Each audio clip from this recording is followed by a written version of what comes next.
If Jesus were to return today, would he admire those who inflict suffering upon others, especially those who are defenseless? Throughout history, Jesus has been a symbol of compassion, justice, and mercy. His teachings emphasized loving one's neighbor, caring for the poor, and standing against oppression.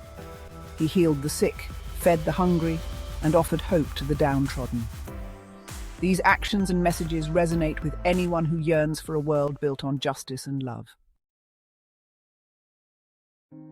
So, one must ask, would Jesus look upon the current treatment of Palestinians with admiration, or would he weep?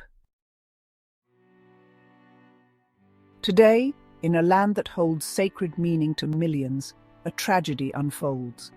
Entire families are torn apart. Children lose their innocence as they face violence, displacement, and despair. Homes are demolished, communities are uprooted, and basic human dignity is stripped away. The cries of the oppressed echo through the streets, but often those cries fall on deaf ears.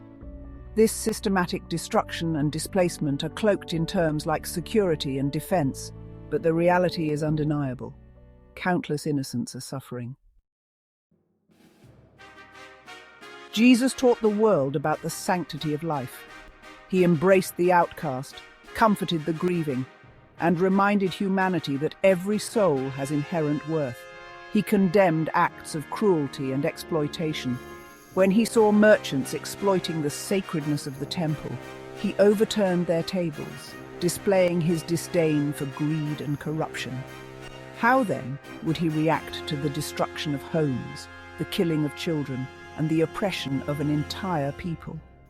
Would he admire those who justify such acts, or would he stand with the oppressed as he always did?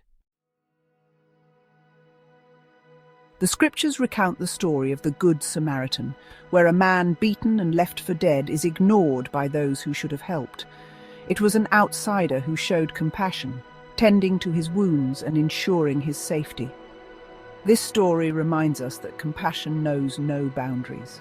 If Jesus were here today, would he see the plight of Palestinians as a moment for others to embody the spirit of the Good Samaritan? Would he expect those in positions of power to act with kindness and justice rather than perpetuate cycles of violence?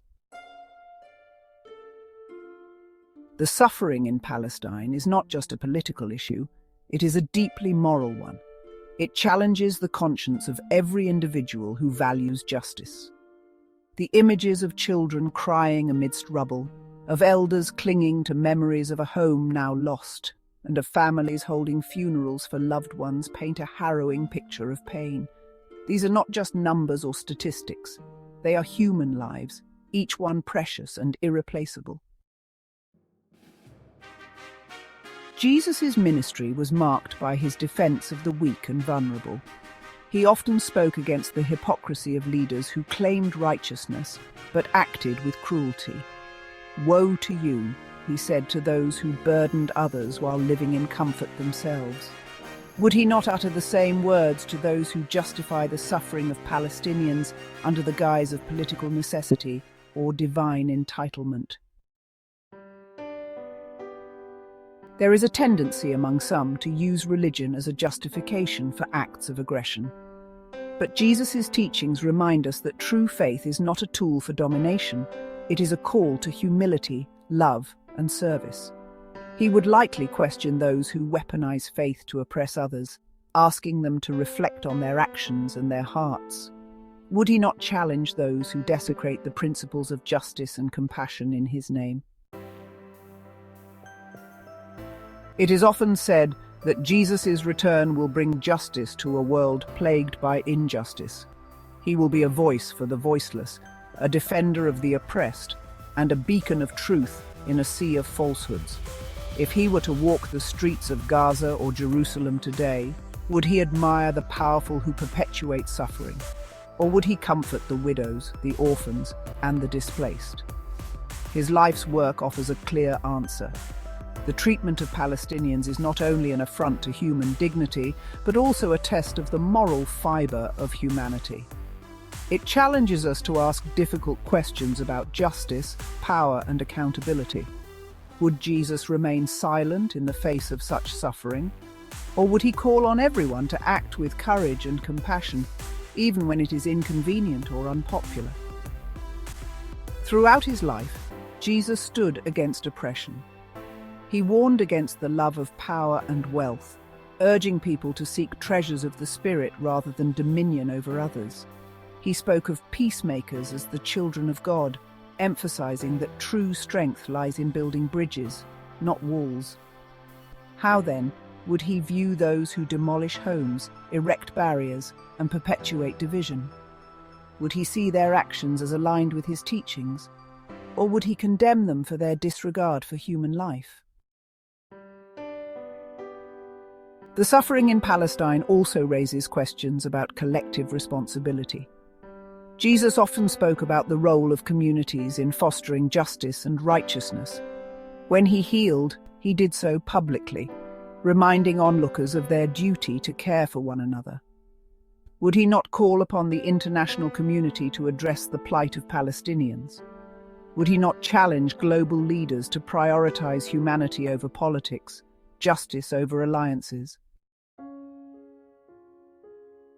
As the world watches the events in Palestine, it is essential to reflect on the lessons of Jesus. His life was a testament to the power of compassion, the necessity of justice, and the transformative potential of love. He showed that true leadership is measured by one's ability to serve others, especially the marginalized. Would he admire those who use their power to oppress, or would he stand firmly with the oppressed, reminding them of their worth and dignity? The question of whether Jesus would admire those who oppress Palestinians is not just a hypothetical one. It is a mirror held up to our own values and actions. It forces us to consider whether we align with the principles of justice and compassion that he embodied. It challenges us to act, to speak out, and to stand with those who suffer just as he did. In the end, the return of Jesus is a promise of hope and accountability. It is a reminder that justice will prevail, that truth will triumph over falsehood, and that the oppressed will find solace. If he were to return today, his actions and words would undoubtedly inspire us to build a world that reflects his teachings, a world where love, justice, and compassion reign supreme.